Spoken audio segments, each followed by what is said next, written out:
Assalamualaikum warahmatullahi wabarakatuh. Selamat berjumpa kembali dengan saya Prayitno dari channel Prayitno Berbagi. Pada kesempatan kali ini saya hadir untuk mengajak bersama para siswa calon peserta Olimpiade Sains Nasional atau OSN IPA SDMI tahun 2022 dan para Bapak Ibu guru, pembina, siswa-siswinya. Kita akan belajar pada video yang lain yang sudah channel Prayitno Berbagi sajikan. Itu adalah prediksi soal-soal dan latihan soal-soal. Nah, pada kesempatan kali ini channel Prayitno Berbagi menyajikan materinya untuk bahan persiapan untuk menghadapi mengerjakan soal-soal OSN tahun 2022 ini.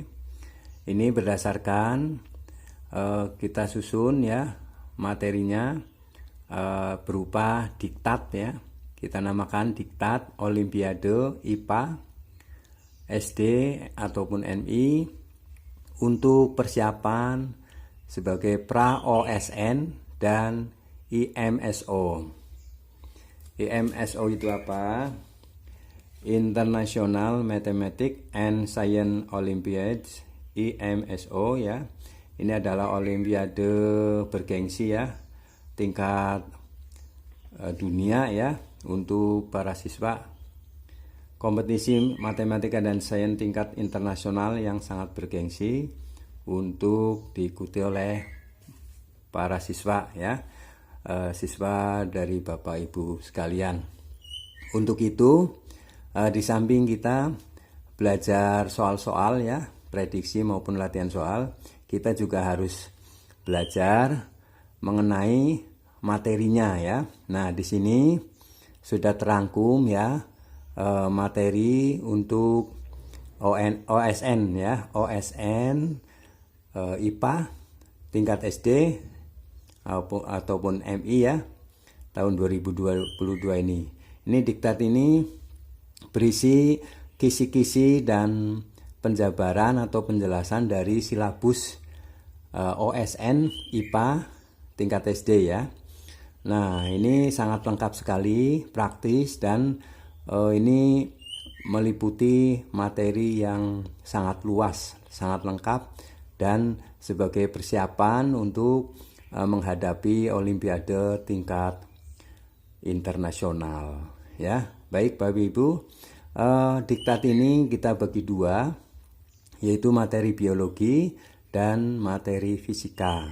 Nah, pada kesempatan kali ini kita akan belajar mengkaji materi bahan yang lengkap untuk OSN ini yang akan kita sajikan beberapa bagian Jadi ada bab 1 tentang biologi dan bab 2 tentang fisika. Baik, Bapak Ibu, silakan kaji bersama putra-putri Bapak Ibu untuk menghadapi OSN sehingga akan siap dari segi materi, pemahaman materi, dan cara menguraikan menjelaskan daripada materi tersebut. Baik, pada materi OSN IPA untuk tingkat SD SDMI itu kita bagi dua, yaitu biologi dan fisika. Nah, di sini bagian pertama yang biologi itu mengenai pembagian ilmu dalam biologi. Nah, kita silakan simak istilah-istilah ilmu-ilmu yang ada di dalam biologi yang sering muncul dipertanyakan dalam soal-soal Olimpiade Sains sebelumnya. Baik, bagian pertama pembagian ilmu dan biologi. dalam biologi ya.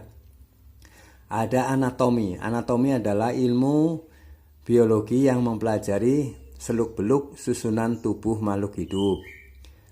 Bakteriologi adalah ilmu biologi yang mempelajari seluk-beluk bakteri dan kehidupannya. Bioteknologi adalah cabang ilmu yang mempelajari pemanfaatan makhluk hidup, bakteri, fungi, virus, dan lain-lain, maupun produk dari makhluk hidup, enzim, alkohol dalam proses produksi untuk menghasilkan barang dan jasa. Botani adalah ilmu biologi yang mempelajari seluk-beluk tumbuhan dan kehidupannya. Ekologi adalah ilmu biologi yang mempelajari seluk-beluk makhluk hidup dengan lingkungan alam ya, tempat tinggal, habitatnya. Embriologi adalah ilmu biologi yang mempelajari seluk-beluk perkembangan suatu organisme semenjak berbentuk telur hingga menjadi embrio. Endokrinologi adalah cabang biologi yang membahas tentang hormon. Epidemiologi ilmu yang mempelajari tentang penularan penyakit. Kemudian entomologi. Ya, kita lanjutkan. Entomologi adalah ilmu biologi yang mempelajari seluk-beluk serangga beserta kehidupannya. Evolusi adalah ilmu biologi yang mempelajari seluk-beluk perkembangan makhluk hidup, mulai dari bentuk yang sederhana hingga yang kompleks. Filogemi yaitu kajian mengenai hubungan di antara kelompok-kelompok organisme yang dikaitkan dengan proses evolusi yang dianggap mendasarinya. Fisiologi adalah ilmu biologi yang mempelajari seluk-beluk proses serta kegiatan yang dilakukan oleh makhluk hidup. Genetika adalah ilmu biologi yang mempelajari seluk-beluk penurunan sifat suatu makhluk hidup kepada keturunannya. Higien adalah ilmu biologi yang mempelajari seluk-beluk pemeliharaan kesehatan manusia. Histologi adalah ilmu biologi yang mempelajari seluk-beluk susunan serta fungsi bagian-bagian yang ada pada jaringan makhluk hidup. Mikologi adalah cabang biologi tentang jamur. Mikrobiologi adalah ilmu biologi yang mempelajari seluk-beluk organisme mikro serta kehidupannya. Morfologi yaitu cabang biologi tentang penampakan atau bentuk luar tubuh makhluk hidup. Kemudian ornitologi yaitu cabang biologi tentang burung. Paleontologi adalah ilmu biologi yang mempelajari seluk-beluk kehidupan makhluk hidup di masa lalu serta kehidupannya dengan mempelajari fosil yang berasal dari masa lampau. Nah, kemudian parasitologi adalah ilmu biologi yang mempelajari seluk-beluk parasit, baik pengaruh terhadap makhluk hidup lainnya maupun kehidupannya. Patologi ialah cabang ilmu biologi tentang penyakit dan pengaruhnya pada organisme. Sitologi adalah ilmu biologi yang mempelajari seluk-beluk susunan serta fungsi bagian-bagian yang ada pada sel makhluk hidup. Taksonomi ialah cabang biologi tentang pengelompokan makhluk hidup. Teratologi adalah cabang biologi tentang cacar perkembangan pada embrio. Cacat perkembangan pada embrio. Virologi adalah ilmu biologi yang mempelajari seluk-beluk virus, baik pengaruh terhadap makhluk hidup lainnya maupun kehidupannya. 27 ini zoologi ya. Zoologi adalah ilmu biologi yang mempelajari seluk-beluk hewan serta kehidupannya. Nah, itu ya ilmu-ilmu dalam biologi dan cabang-cabangnya ya. Baik, kita lanjutkan. Apa itu metode ilmiah? Nah, metode ilmiah ini biasanya ditanyakan ya, tahapan penting yang harus dilakukan dalam metode ilmiah. 1. Merumuskan masalah. 2. Melakukan observasi dan pengumpulan data. 3. Merumuskan hipotesa.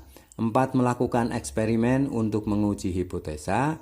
5. Menarik hasil kesimpulan eksperimen. Nah, ini harus berurutan ya. Tipsnya ini untuk menghafalkan dari 5 ini ada, kita singkat dengan metode ilmiah ini mohedaan ya, kecil ya. M-nya merumuskan masalah, O-nya observasi, H-nya hipotesis, E-nya eksperimen, D-nya analisis dan hasil eksperimen, A-nya kesimpulan ya. Ini jadi mohedaan ya, ini hanya untuk mempermudah hafalnya saja ya. Baik, kita teruskan untuk ini ciri-ciri makhluk hidup. Nah, ini sering juga muncul ya soal-soal ini. Nah, ciri-ciri makhluk hidup. Makhluk hidup memiliki ciri-ciri sebagai berikut. Bergerak adalah merupakan perubahan posisi, baik seluruh tubuh atau sebagian. Gerak yang dilakukan pada tumbuhan antara lain gerak menutupnya daun putri malu jika disentuh, gerak ujung batang dari bawah ke atas ke arah sinar matahari, dan gerak membukanya biji lamtoro disebabkan perubahan kadar air. Pada hewan juga terdapat gerak, antara lain gerak aktif pada hewan vertebrata yaitu alat gerak berupa otot, gerak pasif pada hewan vertebrata yaitu alat gerak berupa tulang, dan gerak pada manusia yaitu berjalan, berlari, dan lain-lainnya. Peka terhadap rangsangan atau istilahnya iritabilitas. Tumbuhan, hewan, dan manusia mempunyai kepekaan terhadap rangsang. Hal ini dapat ditunjukkan sebagai berikut. Pada tumbuhan, daun putri malu bila diberi rangsang sentuhan akan menanggapi rangsang dengan menutup daunnya. Contoh lagi, pada hewan, ayam ketika fajar menyingsing akan berkokok. Kemudian manusia jika diberi bau yang merangsang akan menutup ya, menanggapi rangsang melalui bersin. 3. Memerlukan makanan atau nutrisi. Setiap makhluk hidup memerlukan makanan. Hal ini bertujuan agar dapat mempertahankan hidup, menghasilkan energi, dan pertumbuhan. Tumbuhan dapat membuat makanan sendiri melalui proses fotosintesis. Hewan dan manusia tidak dapat membuat makanan sendiri, tetapi tergantung pada makhluk hidup lainnya. Bernafas atau respirasi. Kalau memerlukan makanan, nutrisi. Kalau bernafas ya itu respirasi. Bernafas yaitu pengambilan oksigen untuk oksidasi makanan sehingga memperoleh energi dan mengeluarkan karbon dioksida sebagai zat sisa. Hewan vertebrata di darat bernafas dengan paru-paru, ikan bernafas dengan insang, cacing bernafas dengan kulit, tumbuhan pada daun bernafas melalui stomata, pada batang melalui lentisel, dan di akar melalui bulu-bulu akar. 5. Tumbuh dan berkembang. Tumbuh adalah bertambahnya volume atau ukuran makhluk hidup yang irreversible. Berkembang adalah proses menuju kedewasaan yang dipengaruhi oleh hormon, nutrisi, dan lingkungan. 6. Berkembang biak atau reproduksi. Berkembang biak atau reproduksi. Berkembang biak adalah memperbanyak diri untuk mempertahankan kelestarian jenisnya. Cara berkembang biak sebagai berikut. 1. Secara kawin atau generatif, yaitu perkembang biakan yang melibatkan sel telur dan sel sperma. Yang B. Secara tak kawin atau vegetatif, yaitu perkembang biakan yang tidak melibatkan sel telur dan sel sperma, melainkan melibatkan sel tubuh. Adaptasi. Adaptasi adalah kemampuan makhluk hidup untuk menyesuaikan diri terhadap lingkungan dan untuk mempertahankan diri. Terdapat 3 macam adaptasi. Nah, ini yang sering muncul ya, sering dalam soal-soal OSN ya. Tahun-tahun sebelumnya juga ya sering. 1. Adaptasi morfologi, yaitu penyesuaian diri terhadap alat-alat tubuhnya. Contohnya, burung elang mempunyai kuku yang tajam untuk menerkam mangsa. Bunga teratai mempunyai daun yang lebar untuk memperluas bidang penguapan. Adaptasi fisiologi, yaitu penyesuaian diri terhadap lingkungan dengan fungsi alat-alat tubuh. Contohnya, manusia menambah jumlah sel darah merah bila berada di pegunungan.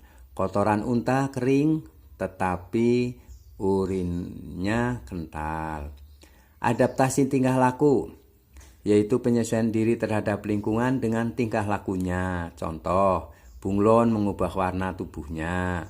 Ikan paus muncul ke permukaan secara periodik. Ya. Yang berikutnya, ciri makhluk hidup yang lainnya adalah regulasi. Regulasi yaitu proses pengaturan keserasian di dalam tubuh organisme yang diatur oleh saraf dan hormon. Ekskresi.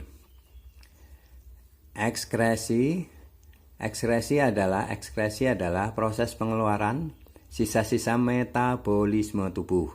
Dalam proses oksidasi makanan, selain menghasilkan energi, tubuh organisme juga menghasilkan zat sisa yang harus dikeluarkan dari tubuh. Tipsnya untuk menghafalkan ya 9 ciri makhluk hidup itu adalah: ciri makhluk hidup, sinar, R-nya double, petir. C, sintesis. N, nutrisi. A, adaptasi. E, regulasi. R, reproduksi. P, pertumbuhan dan perkembangan. Jadi P, pertumbuhan dan perkembangan ya. E ini ekskresi. T-nya transportasi. I, iritabilitasi. R-nya reproduksi ya. Reproduksi. Nah, ini ya, ini adalah bagaimana menghafalkan ya untuk ciri-ciri makhluk hidup ya. Nah, baik, kita teruskan untuk klasifikasi makhluk hidup. Ilmu yang mempelajari pengelompokan makhluk hidup dengan suatu sistem tertentu disebut klasifikasi atau taksonomi. Pada abad ke-18, Carolus Linnaeus 1707 sampai 1778, seorang ahli biologi dari Swedia, memperkenalkan klasifikasi berdasarkan persamaan struktur.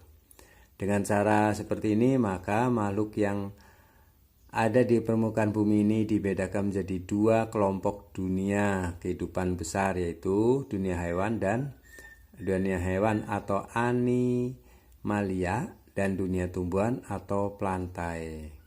Selanjutnya, setiap dunia akan dibagi menjadi kelompok-kelompok kecil yang disebut dengan takson-takson.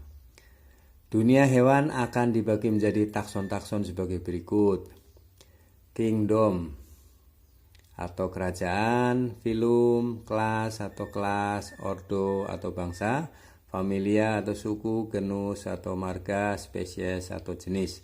Dalam dunia tumbuhan dibagi menjadi takson-takson sebagai berikut: kingdom atau kerajaan, divisi, kelas atau kelas, ordo atau bangsa, familia atau suku, genus atau marga, spesies atau jenis. Klasifikasi makhluk hidup menggunakan sistem yang disebut dengan sistem binomial nomenklatur, sistem nama ganda. Di dalam sistem binomial nomenklatur mempunyai aturan-aturan sebagai berikut. Spesies terdiri dari 2 kata. Kata pertama menunjukkan genus dan kata kedua menunjukkan sifat spesifikasinya. Kata pertama diawali dengan huruf besar dan kata kedua dengan huruf kecil. Menggunakan kata Latin, bahasa Latin, atau ilmiah, atau bahasa yang dilatinkan dengan dicetak miring atau di garis bawah. Contoh nama spesies pisang, Musa paradisiaca L ya. Genusnya Musa, spesiesnya paradisiaca. Pelaku pengidentifikasi oleh Linnaeus disingkat dengan L besar ya. Menurut R.H. Whittaker yang didukung oleh banyak ahli biologi pada tahun 1969, dikembangkan klasifikasi makhluk hidup dengan menggunakan sistem 5 kingdom sebagai berikut. Monera berasal dari kata monares yang berarti tunggal.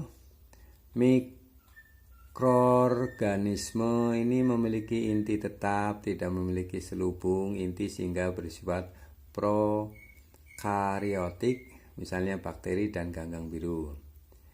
Nah, bakteri, struktur bakteri masih sangat sederhana tetapi mempunyai peranan yang penting. Umumnya tidak memiliki klorofil atau bersifat heterotrof ya. Tempat hidup bakteri di mana-mana, misalnya di kulit, di mulut, di tanah, dan sebagainya. Berdasarkan bentuknya, bakteri dibedakan menjadi 3 macam, yaitu Bacillus, bakteri berbentuk batang atau basil. Terdapat 3 macam bentuk Bacillus, yaitu Streptobacillus berbentuk panjang seperti rantai. Contoh Bacillus anthracis, penyebab penyakit antrak. Diplobacillus berkelompok 22, basil tunggal. Coccus ya, Coccus ya, ini tulisannya Coccus, bakteri berbentuk bola. Terdapat 5 macam bentuk Coccus ya, yaitu Monococcus tunggal, Diplococcus berkoloni 22, Streptococcus seperti rantai, Staphylococcus seperti buah anggur, Sarcina berbentuk kubus. Spirillum, bakteri berbentuk spiral. Terdapat 3 macam bentuk spirillum. Satu spiral berbentuk lebih dari setengah lingkaran, berbentuk kurang dari setengah lingkaran. Spiroseta berbentuk sulur berpilin. Terdapat bakteri yang menguntungkan dan merugikan bagi kehidupan manusia. Bakteri menguntungkan bagi manusia yaitu Clostridium pasteurianum dan Azotobacter crucosum, mengikat nitrogen sehingga dapat menyuburkan tanah. Ini bakteri yang menguntungkan ya. Clostridium pasteurianum dan Azotobacter crucosum, yaitu mengikat nitrogen sehingga dapat menyuburkan tanah. Kedua, Rhizobium radicicola, terdapat dalam bintil akar kacang, dapat menyuburkan tanah ya. Bakteri yang merugikan bagi manusia, Salmonella typhosa, penyebab penyakit tipus.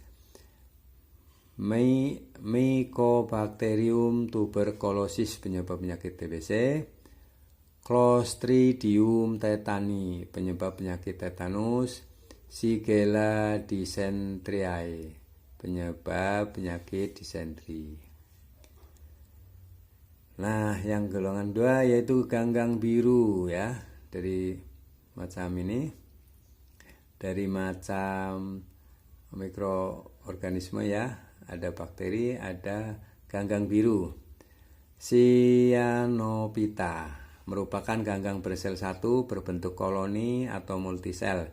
Selain mempunyai klorofil, karotenoid juga mempunyai pigmen yang tergolong fibobilin, yaitu vicocyanin berwarna biru dan vicoerythrin berwarna merah.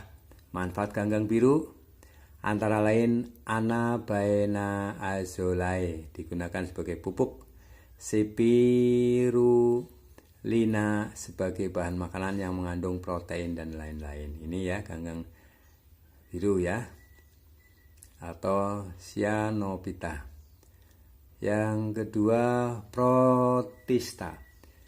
Protista bersifat eukariotik,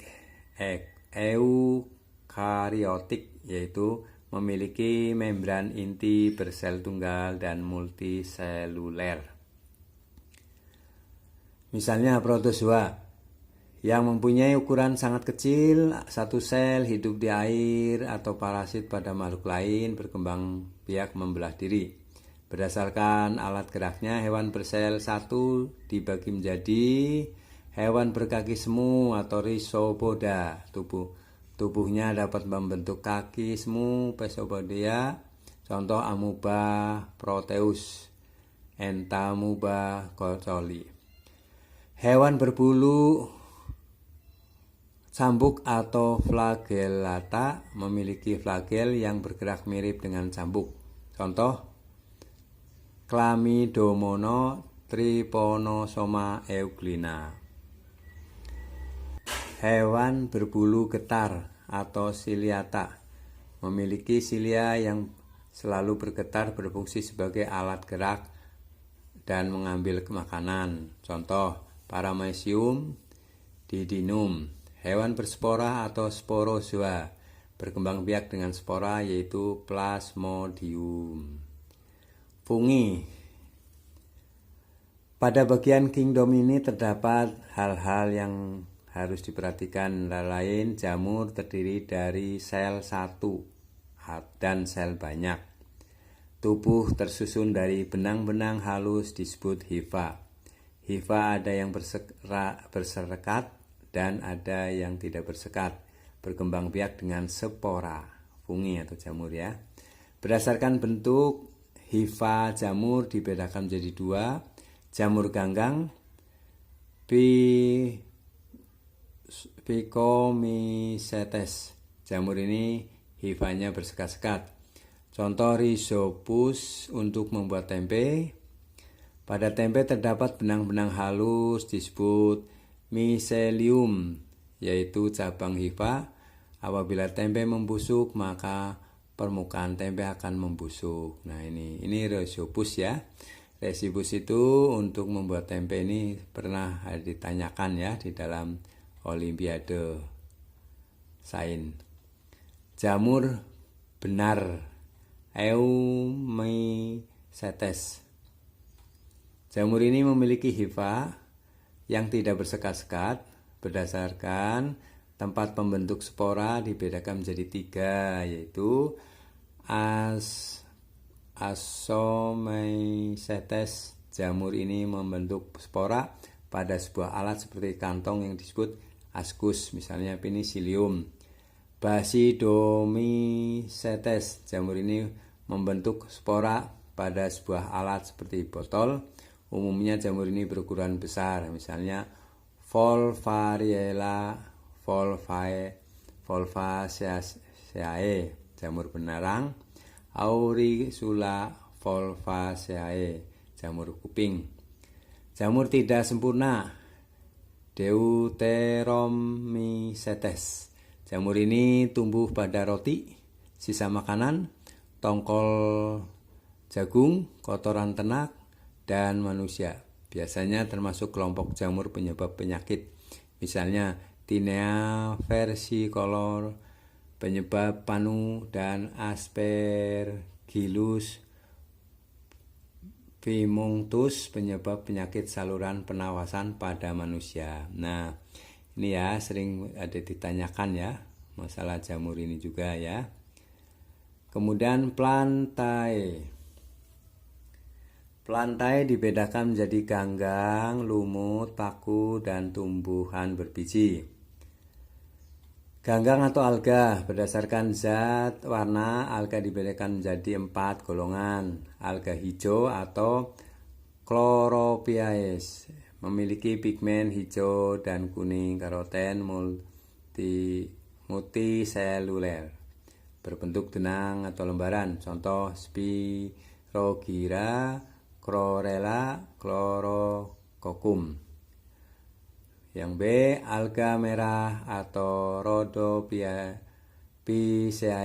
memiliki pigmen phycoerythrin merah, hidup di laut agak dalam. Contoh Eusema spinosum, bahan agar-agar. Alga pirang atau Paepiaceae warna coklat kehijau-hijauan, banyak mengandung asam alginat untuk industri tekstil dan obat-obatan. Contoh Sargassum dan Tuminaria. Alga kersik atau Chrysophyceae hidup di laut. Bangkai alga ini di dasar laut akan membentuk lapisan tanah yang disebut diatomae yang berguna untuk bahan isolasi, alat gosok logam, dan bahan isolator dinamit.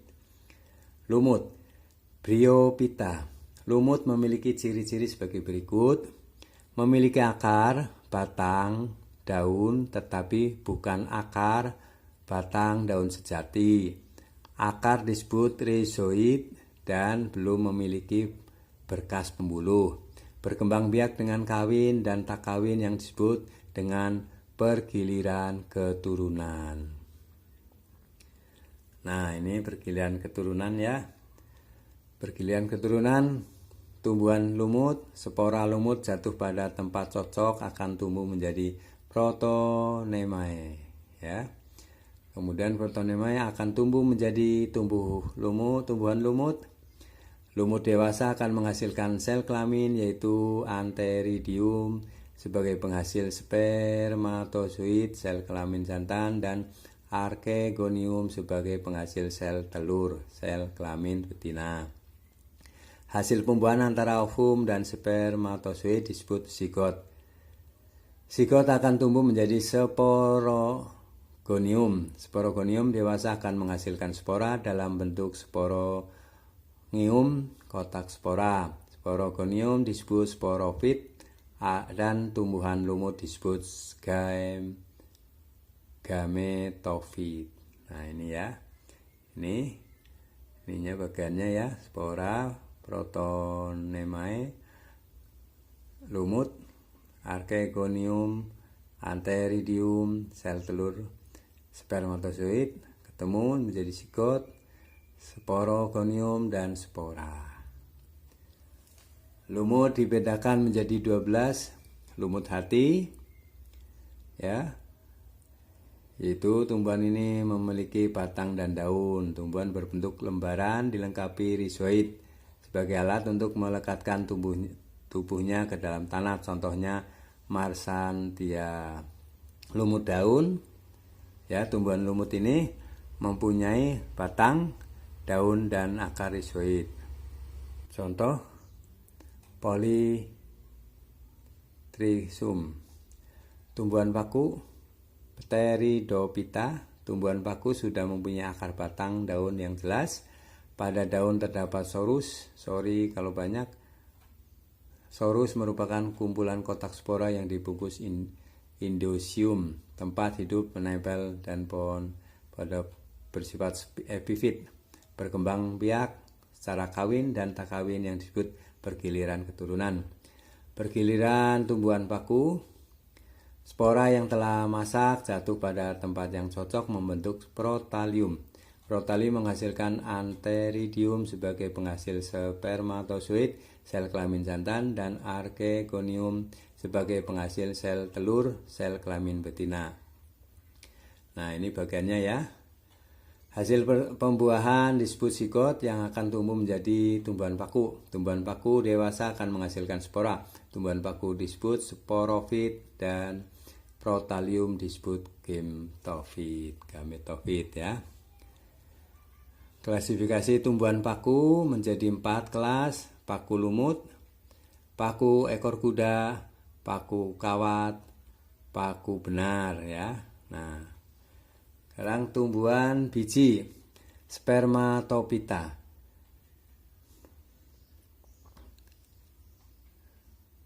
Tumbuhan biji atau spermatopita merupakan tumbuhan penghasil biji yang digunakan sebagai alat perkembangbiakan. Berdasarkan letak bakal biji dibagi menjadi 2 macam, yaitu Gymnospermae, tumbuhan biji terbuka.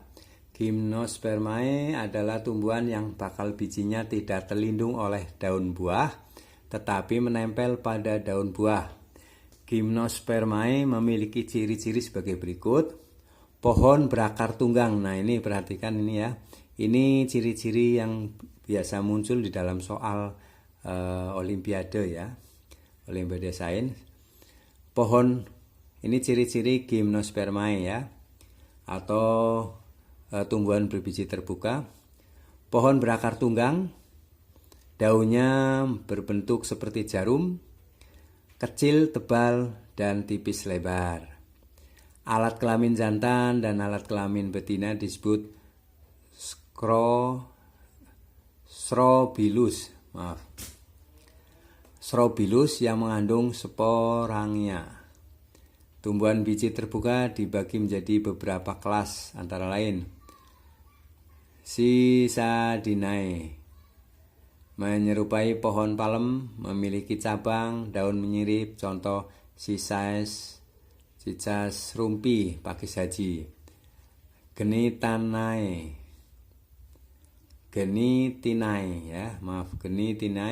batang berkayu, bercabang, daun tunggal, contoh Genemon, melinjo ya. Melinjo ini adalah ini contoh dari tumbuhan biji terbuka. Coniferinae, tumbuhan semak. Pohon tajuk berbentuk kerucut, daun berbentuk jarum, contoh Pinus ya, Merkusi, Pinus tusan. Manfaat tumbuhan biji terbuka antara lain sebagai bahan industri kertas, batang melinjo dan pinus, sebagai bahan obat-obatan pinus, sebagai bahan makanan melinjo, sebagai tanaman hias pakis haji. Nah, ini ya manfaat tumbuhan biji terbuka. Angiospermae, tumbuhan biji tertutup. Angiospermae adalah tumbuhan yang bakal bijinya tersimpan dalam daun buah Angiospermae.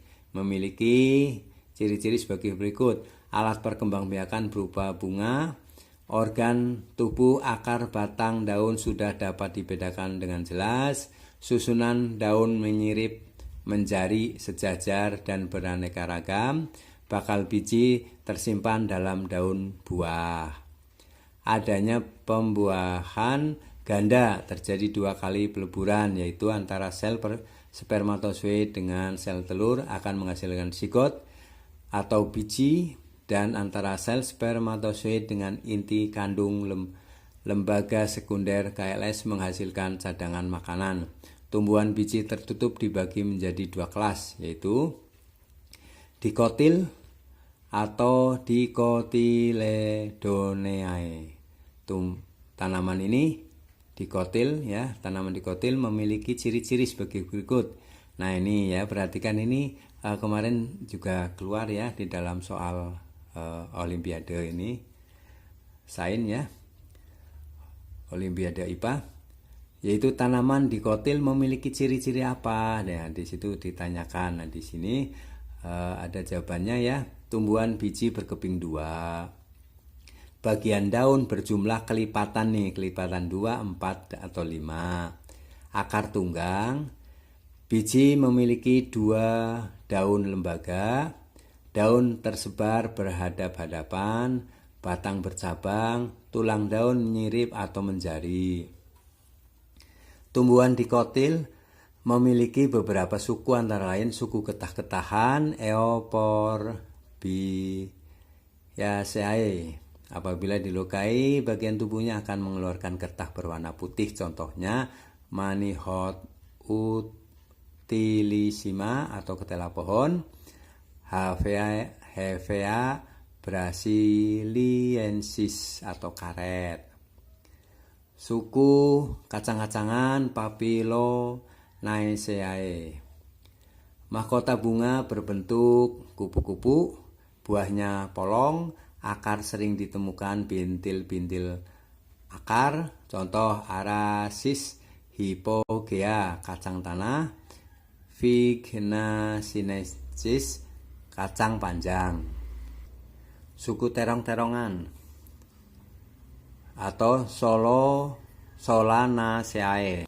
Bunga berbentuk bintang, trompet, buah duni, buah kotak lapisan dalam berair atau berdaging, contoh Solanum, Lysopersium atau tomat, Capsicum anum lombok ya atau cabai. Monokotil atau Monocotyledoneae.